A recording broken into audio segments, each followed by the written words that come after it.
है स्टूडेंट, कैसे हैं? उम्मीद करते हैं बहुत अच्छे होंगे। Sardar Patel coaching centre channel में बच्चे आप लोग का बहुत बहुत स्वागत है। आज हम क्लास 10th का न्यू वीडियो लेकर आए हैं बच्चे। ध्यान से हमारी बातों को सुनेंगे और चीज़ों को समझने का प्रयास करेंगे बच्चे, और अपने दोस्तों के पास वीडियो को जरूर से जरूर बच्चे शेयर करेंगे बच्चे। पिछले क्लास में बच्चे हमने आप लोगों को पिछले क्लास में बच्चे आप लोगों को हमने पढ़ाया होगा, आप लोगों को पता होना चाहिए बच्चे कि हमने ये सब चीज़ हमने बता दिया था। जैसे गोलीय दर्पण से संबंधित विभिन्न परिभाषा के बारे में बच्चे आप लोगों को मैंने पढ़ा दिया था। जैसे आप लोग को पढ़ा दिया था बच्चे वक्रता केंद्र किसे कहते हैं। वक्रता केंद्र के बाद बच्चे मैंने बता दिया था ध्रुव किसे कहते हैं। ध्रुव के बाद बच्चे फिर बताया था मुख्य अक्ष या प्रधान अक्ष, फिर बताया था दर्पण का द्वारा, फिर वक्रता त्रिज्या भी बच्चे मैंने बता दिया था। शायद हमें उम्मीद है कि फोकस भी हमने बता दिया था। अब हम बच्चे आगे लेकर चलते हैं। ध्यान से हमारी बातों को सीखने और समझने का बच्चे प्रयास करेंगे। वीडियो आप लोगों को दिखाई दे रहा होगा बच्चे, ध्यान दीजिएगा। चलिए बच्चे ध्यान दीजिए। जैसा कि आप लोग स्क्रीन पर देख रहे हैं बच्चे, लिखा हुआ है अवतल दर्पण का वास्तविक फोकस। क्या होता है अवतल दर्पण का वास्तविक फोकस? ध्यान से हमारी बातों को सीखने और समझने का बच्चे प्रयास करेंगे।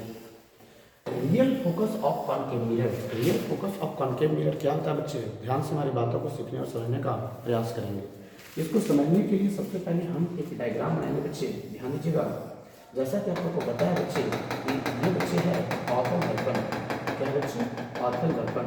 आप लोग को मैंने बताया था कि गोलीय दर्पण जिस खोखले गोले का एक भाग होता है, उस गोले के केंद्र को गोलीय दर्पण का वक्रता केंद्र कहा जाता है। वक्रता केंद्र को C से निरूपित किया जाता है। गोलीय दर्पण के मध्य बिंदु को गोलीय दर्पण का ध्रुव कहा जाता है। ध्रुव को P से सूचित किया जाता है, और वक्रता केंद्र और ध्रुव को मिलाने वाली रेखा को मुख्य अक्ष या प्रधान अक्ष कहा जाता है। आप लोगों को जैसा कि पता होगा बच्चे। अब देखिए, सबसे पहली बात यहाँ पे हमारा कॉन्सेप्ट है अवतल दर्पण का वास्तविक फोकस। अवतल दर्पण का वास्तविक फोकस किसे कहते हैं? बिल्कुल एकदम सिंपल है, ध्यान दीजिएगा। सबसे पहले क्या करेंगे कि इसमें मुख्य अक्ष के समानांतर किरण लगाने बच्चे। तो देखिए, अवतल दर्पण का डिजाइन ही ऐसा होता है कि जब भी ये परावर्तित करेगा तो नीचे की ओर किरण को फेंक देगा बच्चे। देखिए नीचे की ओर किरण को देखिए यहाँ पे फेंक दिया। दूसरा किरण भी देखिए ऐसे ही मुख्य अक्ष के समानांतर लेके गया, तो परावर्तन के बाद देखिए यहाँ से ऐसे करके इसको फेंक दिया। देखिए ऊपर की ओर फेंकेगा बच्चे, तो डिजाइन ही ऐसा है कि ऊपर की ओर फेंक देगा। और भी देखिए ऐसे मुख्य अक्ष के समानांतर देखिए किरण बच्चे जा रहा है, तो ये भी परावर्तन के बाद देखिए ऐसे फेंक देगा। और भी देखिए मुख्य अक्ष के समानांतर ऐसे किरण जा रहा है, तो परावर्तन के बाद देखिए ऐसे निकल जाएगा। अब आप लोग को पता होना चाहिए बच्चे, ध्यान से हमारी बातों को सुनने का प्रयास कीजिएगा और समझने का प्रयास कीजिएगा। आप लोग को पता होना चाहिए कि यहाँ पे अवतल दर्पण में, चूंकि हम लोग अवतल दर्पण का वास्तविक फोकस पढ़ रहे हैं, इसलिए जब भी हम लोग डिफिनेशन को बोलेंगे तो अवतल दर्पण से डिफिनेशन को बच्चे हम लोग शुरू करेंगे। कहेंगे कि अवतल दर्पण में मुख्य अक्ष के समानांतर, मुख्य अक्ष देखिए मुख्य अक्ष है, इसी के समानांतर ये सब किरण क्या हो रहा है बच्चे? आ रहा है। कहेंगे अवतल दर्पण में मुख्य अक्ष के समानांतर आने वाली प्रकाश की किरणें, अवतल दर्पण में मुख्य अक्ष के समानांतर आने वाली प्रकाश की किरणें अवतल दर्पण से परावर्तन के बाद, अवतल दर्पण से परावर्तन के बाद मुख्य अक्ष के जिस बिंदु पर मिलती है, बस मिलती है कहेंगे, मिलती हुई प्रतीत होती है नहीं। लेकिन मैंने याद कीजिए पहले बताया था कि अगर सिर्फ डिफिनेशन यदि किसका पूछे बच्चे? फोकस का पूछे, तो फोकस का पूछे तो दोनों में लेके चलना है। उसमें फोकस का मैंने डिफिनेशन बताया था, गोलीय दर्पण में मुख्य अक्ष के समानांतर आने वाली प्रकाश की किरणें दर्पण से परावर्तन के बाद मुख्य अक्ष के जिस बिंदु पर मिलती है या मुख्य अक्ष के जिस बिंदु पर मिलती हुई प्रतीत होती है, उस बिंदु को गोलीय दर्पण का फोकस कहा जाता है। लेकिन यहाँ पे देखिए अवतल दर्पण का वास्तविक फोकस करते रहा बच्चे। अवतल दर्पण का वास्तविक फोकस किसे कहते हैं? इसलिए डिफिनेशन में स्टार्ट करना है गोलीय दर्पण से नहीं, स्टार्ट करना है अवतल दर्पण में। कहेंगे अवतल दर्पण में मुख्य अक्ष के समानांतर आने वाली प्रकाश की किरणें, अवतल दर्पण में मुख्य अक्ष के समानांतर आने वाली प्रकाश की किरणें अवतल दर्पण से परावर्तन के बाद मुख्य अक्ष के जिस बिंदु पर मिलती है, मुख्य अक्ष के जिस बिंदु पर बच्चे मिलती है, उस बिंदु को अवतल दर्पण का वास्तविक फोकस कहा जाता है। उस बिंदु को अवतल दर्पण का वास्तविक फोकस कहा जाता है। और फोकस को बच्चे हम F से सूचित करते हैं, ध्यान दीजिएगा। फोकस को बच्चे हम F से सूचित करते हैं, आप लोग को बच्चे ध्यान रखना है। नेक्स्ट पॉइंट आप लोग को ध्यान से समझने और सीखने का बच्चे प्रयास करना है। हम उम्मीद करते होंगे कि अवतल दर्पण का वास्तविक फोकस आप लोग को समझ में आ गया होगा। अब देखिए नेक्स्ट पॉइंट है बच्चे, ध्यान से हमारी बातों को सुनिएगा और समझिएगा। जैसा कि आपको डायग्राम दिख रहा है बच्चे, लिखा हुआ है उत्तल दर्पण का काल्पनिक फोकस। उत्तल दर्पण का काल्पनिक फोकस से आप क्या समझते हैं? तो देखिए ये भी बिल्कुल आसान है। Imaginary focus of convex mirror, वो कॉन्केव मिरर था और ये बच्चे आप लोग देख रहे होंगे कॉन्वेक्स मिरर है। इसको समझने के लिए पुनः फिर हम एक डायग्राम को बच्चे बनाएंगे। ध्यान से हमारी बातों को समझिएगा। देखिए आप लोग को पता होना चाहिए बच्चे, ये आपका उत्तल दर्पण है। ऐसा दर्पण जिसकी परावर्तक सतह उभरी हुई हो, ऐसी दर्पण को हम बच्चे उत्तल दर्पण कहते हैं। इसका अगर हम वक्रता केंद्र की बात करते हैं तो ये देखिए गोलीय दर्पण जिस खोखले गोले का इधर से गोला बनेगा तो इसका वक्रता केंद्र बच्चे इधर होगा। वक्रता केंद्र को सी से लोकित करते हैं और दर्पण के मध्य बिंदु को दर्पण का ध्रुव कहा जाता है। ध्रुव को पी से सूचित किया जाता है और वक्रता केंद्र और ध्रुव को मिलाने वाली रेखा को बच्चे मुख्य अक्ष या क्या करते हैं? प्रधान अक्ष करते हैं। और ध्यान से हमारी बातों को सीखने और समझने का बच्चे प्रयास करेंगे। सबसे पहले देखिए इसमें भी देखिए मुख्य अक्ष के देखिए हम समानांतर किरण को ले जा रहे हैं। देखिए मुख्य अक्ष के समानांतर किरण को बच्चे हमने इसको ले गया। जब हम इसको मुख्य अक्ष के समानांतर किरण को ले गया, देखिए उत्तल दर्पण का डिजाइन ही ऐसा होता है बच्चे कि किरणों को फैला देगा। देखिए किरणों को फैला दे रहा है, किरणों को बच्चे फैला दे रहा है। पुनः देखिए पुनः भी लेगा मुख्य अक्ष के समानांतर, तो परावर्तन के बाद देखिए ऐसे किरण को कर दे रहा है, मतलब ऐसे किरण को लेके जा रहा है, अर्थात देखिए नीचे की किरण को फेंक दे रहा है। आप ही बताओ बच्चे, जब हम यहाँ से आंख लगा के देखेंगे तो लगेगा कि पीछे से यह किरण क्या हो रहा है? आ रहा है। यहाँ से भी बच्चे जब हम आंख लगा के देखेंगे तो लगेगा कि किरण कहाँ से आ रहा है? पीछे से आ रहा है। किरण लगेगा बच्चे कि पीछे से क्या हो रहा है? आ रहा है।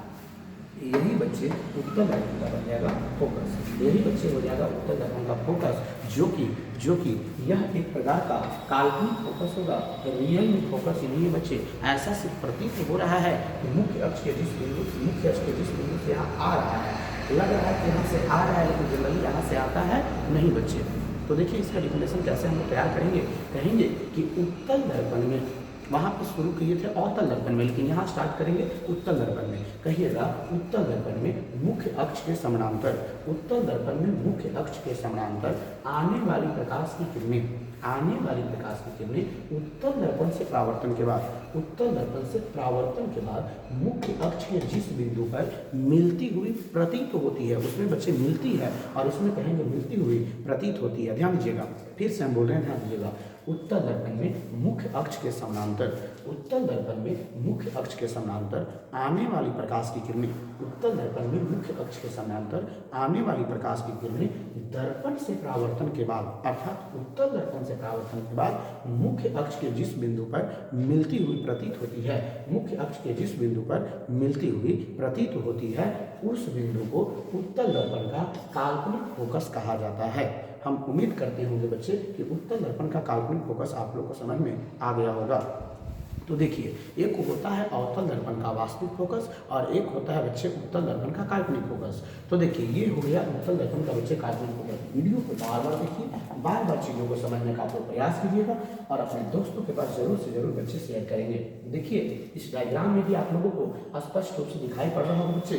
देखिए ये अवतल दर्पण है और ये उत्तल दर्पण है। ये अवतल दर्पण में रियल में जाकर के देखिए मिल रहा है, इसलिए इसको हम वास्तविक फोकस कह रहे हैं। लेकिन बच्चे इसमें रियल में नहीं मिल रहा है बच्चे। देखिए यहाँ पे डॉटेड लाइन है, इसलिए इसको हम लोग काल्पनिक फोकस कहते हैं बच्चे। याद रखिएगा, ये आपका अवतल दर्पण है और ये आपका बच्चे उत्तल दर्पण है। देखिए इसमें भी मुख्य अक्ष के समानांतर किरण आ रहा है, तो अवतल दर्पण से परावर्तन के बाद यहाँ रियल में जाके मिल रहा है। तो जब रियल में जाके मिलेगा तो वह हो जाएगा वास्तविक फोकस, लेकिन यहाँ रियल में नहीं मिल रहा है, इमेजिनरी रूप से मिल रहा है बच्चे, इसलिए इसको हम लोग काल्पनिक फोकस करते हैं। अब देखिए नेक्स्ट बच्चे हम लेके चलते हैं। सारे बच्चे ध्यान से हमारी बातों को सीखने और समझने का बच्चे प्रयास करेंगे। वीडियो को बार बार देखिए, चीज़ों को समझने का प्रयास कीजिए बच्चे। 100% आपको पता चलता रहेगा। क्लास में जो भी बताया जाता है क्लास में अपडेट नहीं करेंगे बच्चे, रेगुलर आते रहेंगे। हम प्रयास करेंगे कि आप लोग का हर एक वीडियो आप लोग को यूट्यूब पर मिलते जाए और घर पर भी आपका पढ़ाई आसानी से बच्चे हो सके। इसलिए हम आपके लिए देखिए बहुत मेहनत करना चाहते हैं बच्चे, हम आपके लिए बहुत मेहनत करना चाहते हैं ताकि गरीब से गरीब बच्चा आगे मतलब बढ़ सके बच्चे। देखिए जैसा कि आप लोग देख रहे हैं बच्चे, यहाँ पर लिखा हुआ है फोकस दूरी। फोकस दूरी को डिफाइन करने के लिए बच्चे पुनः फिर हम डायग्राम को बनाते हैं। सारे बच्चे ध्यान दीजिएगा।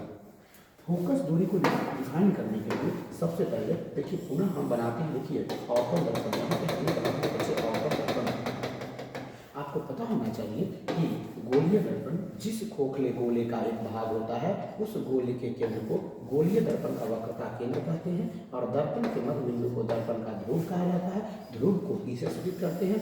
वक्रता केंद्र और ध्रुव को मिलाने वाली रेखा को मुख्य अक्ष या प्रधान अक्ष कहते हैं। और ध्यान रहे कि इसके बीच में होता है फोकस, क्योंकि आप लोगों ने बच्चे फोकस का भी डिफिनेशन पढ़ लिया है। ये बच्चे आपका अवतल दर्पण में ये डायग्राम बना है। ये बच्चे आपका अवतल दर्पण में डायग्राम बना है। ध्यान से हमारी बातों को सीखने और समझने का बच्चे प्रयास करेंगे। अब हम डायग्राम उत्तल दर्पण में बनाते हैं। ध्यान से हमारी बातों को सीखिएगा। जैसा कि आप यहाँ पर देख रहे हैं बच्चे, ये है उत्तल दर्पण, ये है बच्चे उत्तल दर्पण। और ये भी हम कहेंगे कि दर्पण जिस खोखले गोले का एक भाग होता है उस गोले के केंद्र को गोलीय दर्पण का वक्रता केंद्र कहते हैं। वक्रता केंद्र को C से निरूपित किया जाता है और दर्पण के मुख्य बिंदु को दर्पण का ध्रुव कहते हैं। ध्रुव को P से निरूपित किया जाता है और वक्रता केंद्र और ध्रुव को मिलाने वाली रेखा को मुख्य अक्ष या प्रधान अक्ष कहते हैं। और इसके बीच में बच्चे क्या होता है? फोकस होता है। इसके बीच में बच्चे फोकस होता है। तो देखिए, इसमें सबसे पहले आप लोग को ध्यान क्या देना है। देखिए, जैसा कि आप लोग कॉन्सेप्ट में देख रहे हैं लिखा हुआ है फोकस दूरी। देखिए, कोई भी दूरी अगर हम बात करते हैं दर्पण में तो ध्रुव से मापा जाता है। कोई भी दूरी अगर मापेंगे तो हम लोग बच्चे ध्रुव से ही मापते हैं। ध्रुव को एकदम मूल बिंदु लिया जाता है और मूल बिंदु से लेकर के ही एकदम मतलब मूल बिंदु ऑरिजिन लिया जाता है और उसी से सारा डिस्टेंस को क्या किया जाता है? मेजरमेंट किया जाता है। तो देखिए, तो अब यहाँ पे फोकस दूरी का अगर डिफिनेशन अगर बताना होगा तो सीधा कहेंगे फोकस और ध्रुव के बीच की दूरी को बच्चे फोकस दूरी कहते हैं और फोकस दूरी को छोटा f से सूचित किया जाता है। इसमें भी देखिए, फोकस और ध्रुव के बीच की दूरी को फोकस दूरी कहते हैं और फोकस दूरी को हम लोग f से सूचित करते हैं। देखिए, कोई भी दूरी अगर हम दर्पण में बात करते हैं तो दर्पण में कोई भी दूरी याद रखिएगा मूल बिंदु से लिया जाता है।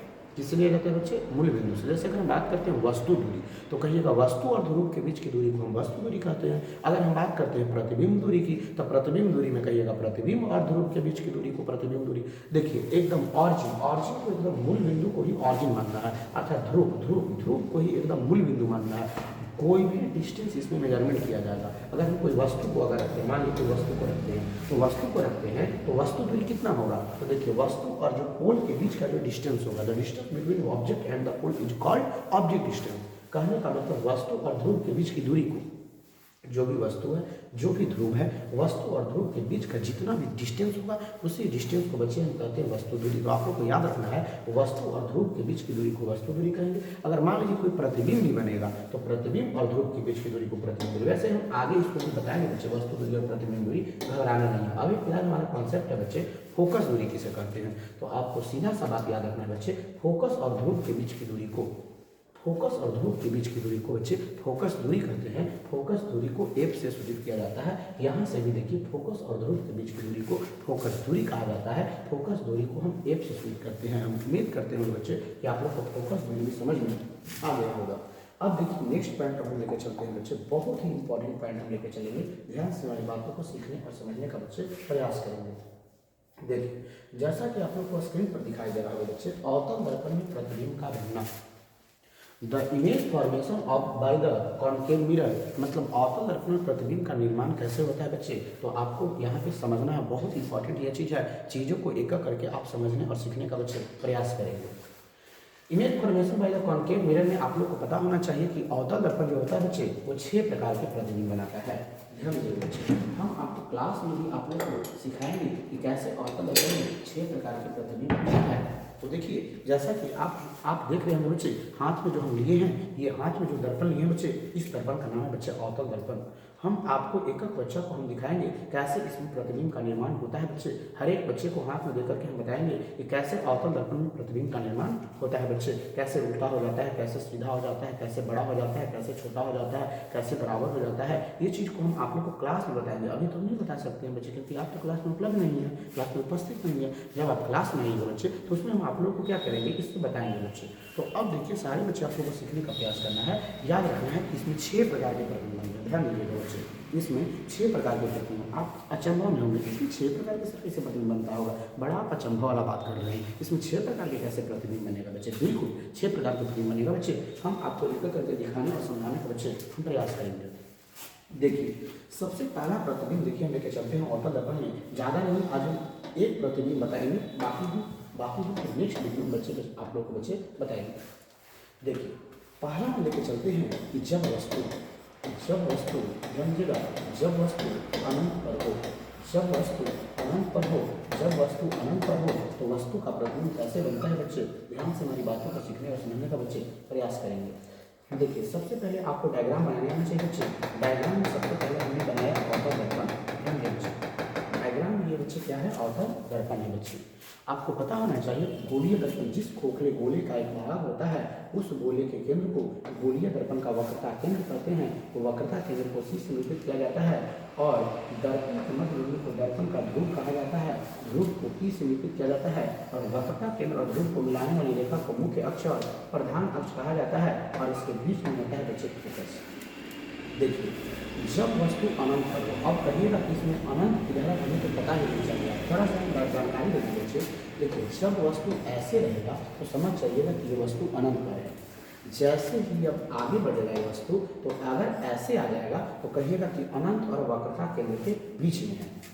अगर वस्तु ऐसे आ गया तो समझ जाइएगा कि ये वक्रता केंद्र पर है। अगर मान लीजिए कि वस्तु अगर यहाँ ऐसे आ गया तो कहिएगा कि वक्रता केंद्र और फोकस के बीच में है। और जब वस्तु फोकस, देखिए यहाँ पे जब आ जाएगा तो इसको कहिएगा कि वस्तु फोकस पर है और जब इसको यहाँ पे ला देंगे तो इसको कहेंगे कि फोकस और ध्रुव के बीच हो या फोकस और दर्पण के बीच हो या फोकस के अंदर हो। देखिए मैंने वस्तु की स्थिति 6 बताया, जब लिया 1 2 3 4 5 6 वस्तु की स्थिति है। इस वस्तु की स्थिति को कहते हैं कि जब वस्तु अनंत पर हो, इस वस्तु की स्थिति को कहते हैं कि जब वस्तु अनंत और वक्रता केंद्र के बीच में हो, इस वस्तु की स्थिति को कहते हैं कि जब वस्तु वक्रता केंद्र पर हो, इस वस्तु की स्थिति के लिए हम बोलते हैं कि जब वस्तु वक्रता केंद्र और फोकस के बीच हो, इस वस्तु की स्थिति के लिए बोलते हैं कि जब वस्तु फोकस पर हो और इस वस्तु की स्थिति के लिए बोलते हैं कि जब वस्तु फोकस और ध्रुव के बीच हो या फोकस और दर्पण के बीच हो या फोकस के अंदर हो। हम आपको बताने का प्रयास करेंगे बच्चे, जब भी आप लोग हजामत बनाने जाते होंगे अर्थात सैलून में जाते होंगे तो वहाँ के सैलून में अवतल दर्पण का प्रयोग किया जाता है और हम अपने चेहरा को फोकस और ध्रुव के बीच में रखते हैं या फोकस के अंदर रखते हैं, फोकस और दर्पण के बीच में रखते हैं। कुर्सी जो लगा रहता है वो फोकस और ध्रुव के बीच में ही रखा जाता है ताकि वस्तु का काल्पनिक सीधा और वस्तु से बड़ा प्रतिबिंब बन सके, जिसके कारण हजामत बनाने वाला को हजामत बनाने में क्या हो बच्चे आसानी हो, जो हम आगे हम बात कर लेंगे। अभी आप लोगों को ध्यान ये देना है कि अवतल दर्पण में वस्तु की 6 स्थिति होती हैं। पहला स्थिति अनंत पर, दूसरा स्थिति अनंत और वक्रता केंद्र के बीच, दूसरा स्थिति वक्रता केंद्र पर, तीसरा स्थिति वक्रता केंद्र और फोकस के बीच, चौथा स्थिति फोकस पर और पांचवा स्थिति फोकस और ध्रुव। सॉरी ये कम हो गया। देखिए अनंत और वक्रता केंद्र, वक्रता केंद्र, वक्रता केंद्र फोकस के बीच, तो वो फोकस पर फोकस और ध्रुव के बीच, तो 6 स्थिति है। अब देखिए इस चीज़ को आप लोग को समझने का प्रयास करेंगे। पहले हम लेके चलेंगे जब वस्तु अनंत पर हो। देखो जब ऐसे वस्तु रहेगा तो कहिएगा कि जब वस्तु अनंत पर है। तो देखिए इसमें डायग्राम आप लोग को बच्चे याद रखना है, कैसे कैसे किरण आरेख जाएगा। तो देखिए सबसे पहला किरण आरेख देखिए मुख्य अक्ष के देखिए मैंने एक समानांतर किरण ले गया। आपको पता होना चाहिए कि अवतल दर्पण में कभी भी किरण यदि मुख्य अक्ष के समानांतर जाएगा तो दर्पण से परावर्तन के बाद बच्चे फोकस से निकलेगा। देखिए हमने फोकस से निकाल दिया। दूसरा किरण देखिए नीचे से हम ले जा रहे हैं। देखिए ये भी मुख्य अक्ष के समानांतर जा रहा है तो ये भी जब दर्पण से परावर्तन होगा तो परावर्तन के बाद देखिए फोकस से निकल गया। अब आपको पता होना चाहिए प्रतिबिंब किसे कहते हैं। प्रतिबिंब का डिफिनेशन आप लोग को बच्चे मैंने बताया होगा कि किसी बिंदु स्रोत से निकलने वाली प्रकाश की किरणें, किसी बिंदु स्रोत से निकलने वाली प्रकाश की किरणें दर्पण से परावर्तन या अपवर्तन के बाद जिस बिंदु पर मिलती है या जिस बिंदु पर मिलती हुई प्रतीत होती है उस बिंदु को वस्तु का प्रतिबिंब कहा जाता है। तो देखिए यहाँ बिंदु स्रोत है, बिंदु स्रोत से देखिए प्रकाश की किरण निकल रहा है और प्रकाश की किरण निकलने के बाद दर्पण से परावर्तन के बाद देखिए जिस बिंदु पर मिल रही है, यहाँ मिलती हुई प्रतीत नहीं हो रही है, यहाँ बच्चे क्या हो रही है, मिल रही है। तो हम यहाँ से कुछ प्रमुख बात लिखेंगे, सारे बच्चे ध्यान देंगे। पहला प्रमुख बात है हमारा प्रतिबिंब का स्थान। पहला प्रमुख बात है प्रतिबिंब का स्थान। दूसरा प्रमुख बात है बच्चे प्रतिबिंब का आकार, प्रतिबिंब का आकार। और तीसरा प्रमुख बात है बच्चे प्रतिबिंब का प्रकृति। तीसरा प्रमुख बात है बच्चे प्रतिबिंब का प्रकृति। 3 प्रमुख बात हम लिखे हैं, समझ के यहाँ पे समझने का प्रयास कीजिएगा। देखिए सबसे पहले प्रतिबिंब का स्थान। तो देखिए यहाँ बिंदु स्रोत है, बिंदु स्रोत से जब प्रकाश की किरण निकल रहा है तो दर्पण से परावर्तन हो रहा है, परावर्तन के बाद देखिए यहाँ पे जाके मिल रहा है, दोनों किरण जहाँ पे मिलेगा वही वस्तु का प्रतिबिंब बनेगा। अर्थात प्रतिबिंब का स्थान फोकस पर होगा, अर्थात कहेंगे कि प्रतिबिंब का स्थान 1 पर होगा। दूसरी बात, प्रतिबिंब का आकार, प्रतिबिंब इतना छोटा बन रहा है कि एकदम बिंदु जैसा बन रहा है। तो प्रतिबिंब का आकार कहेंगे बिंदु मात्र के समान, बिंदु मात्र के समान, बिंदु मात्र के समान। अर्थात अर्थात अर्थात ध्यान दीजिएगा, बिंदु मात्र के समान, एकदम बिंदु जैसा बन रहा है बच्चे। अर्थात ध्यान दीजिएगा, बिंदु मात्र के समान, अर्थात अर्थात ध्यान दीजिएगा, अर्थात वस्तु की अपेक्षा, अर्थात वस्तु की अपेक्षा, अर्थात वस्तु की अपेक्षा, वस्तु की अपेक्षा बहुत ही छोटा, वस्तु की अपेक्षा बहुत ही छोटा, बहुत ही छोटा, वस्तु की अपेक्षा बहुत ही छोटा। देखिए ये जो प्रतिबिंब बन रहा है वस्तु की अपेक्षा एकदम बहुत ही छोटा बन रहा है। और यदि हम बात करते हैं प्रतिबिंब का प्रकृति, अब एक बात बताइए कि वास्तविक कटान से बन रहा है कि काल्पनिक कटान से? तो आप कहिएगा बच्चे कि वास्तविक कटान से बन रहा है, इसलिए प्रतिबिंब जो होगा वास्तविक होगा, वास्तविक होगा। अब याद कीजिए मैंने पढ़ाया होगा कि वास्तविक प्रतिबिंब हमेशा उल्टा होता है, तो वास्तविक और क्या हो जाएगा बच्चे? उल्टा हो जाएगा। अब कहिएगा कि हमको उल्टा तो दिखाई दे ही नहीं रहा है, उल्टा तो दिखाई हमें दे ही नहीं रहा है। तो देखिए बच्चे, जैसे ही वस्तु को अंदर, देखिए इतना छोटा है कि हमें उल्टा और सीधा नहीं दिखाई दे रहा है, लेकिन जैसे ही वस्तु को आगे बढ़ाएंगे तो प्रतिबिंब जैसे ही इसका साइज बड़ा होगा वैसे आप लोग को उल्टा दिखाई देना शुरू हो जाएगा। लेकिन अभी आप लोगों को उल्टा इसलिए नहीं प्रतिबिंब दिखाई दे रहा है क्योंकि प्रतिबिंब का आकार बिंदु मात्र के समान है, बिल्कुल छोटा है, इसलिए हम लोगों को उल्टा नहीं दिखाई दे रहा है। लेकिन जैसे ही वस्तु को आगे लेके आएंगे तो उल्टा आप लोग को प्रतिबिंब दिखाई देने लगेगा। आप एक बात को इमेजिन जरूर कीजिएगा बच्चे, ध्यान से हमारी बातों को सुनिएगा। जिन बच्चे को उल्टा नहीं दिखाई दे रहा है बढ़िया से देखिएगा, एकदम ईमानदारी पूर्वक कहिएगा। अच्छा इसमें फोटो बढ़िया से देखिएगा, देखिए हम उम्मीद करते हैं कि आपको दिखाई दे रहा होगा। इसमें प्रतिबिंब उल्टा नजर आता होगा, इसमें प्रतिबिंब उल्टा, देखिए अच्छा देखिए बैटरी है और इसका इमेज शायद इसमें बन रहा होगा, आप लोग को दिखाई दे रहा होगा। देखिए इस बैटरी का प्रतिबिंब इसमें उल्टा, या रूम के डायग्राम को देखने का प्रयास कीजिएगा, इसमें रूम के डायग्राम को देखने का प्रयास कीजिएगा। शायद हम उम्मीद करते होंगे कि इसमें उल्टा नजर आ रहा होगा, बेंच ऊपर चला गया होगा और पंखा नीचे आ गया होगा। बढ़िया से देखिएगा। अब अगर नहीं भी दिखाई दे रहा है तो आप लोग को क्लास में हम बच्चे जरूर दिखाएंगे कि कैसे उल्टा प्रतिबिंब दिखाई देता है। आप ध्यान से हमारी बातों को देखिएगा, अगर दिखाई दे रहा है तो ठीक है, नहीं तो देखिए क्लास में भी हम आप लोग को बताएंगे। लेकिन हम उम्मीद करते हैं कि आप लोग को दिखाई दे रहा होगा, उल्टा प्रतिबिंब जरूर दिखाई दे रहा होगा। हम उम्मीद करते हैं कि आप लोग बच्चे समझ में आया होगा। वीडियो काफ़ी लंबा हो जाएगा, देखिए बच्चे अपलोड करना पड़ता है, इसलिए बच्चे वीडियो काफ़ी लंबा हो जाएगा, इसलिए आप लोगों को इतना ही पहला प्रतिबिंब तक लेके चले हैं। नेक्स्ट क्लास में 5 और हम प्रतिबिंब का बनना आप लोग को बच्चे सिखाएंगे। रेगुलर हमारे साथ बने रहिएगा, रेगुलर हमारे साथ बने रहिएगा बच्चे। एब्सेंट क्लास में नहीं करना है और हमारे वीडियो को बार बार हम लोग आपको देखने का प्रयास करना है। 100% आपका नॉलेज बच्चे बढ़ता चला जाएगा बच्चे। धन्यवाद।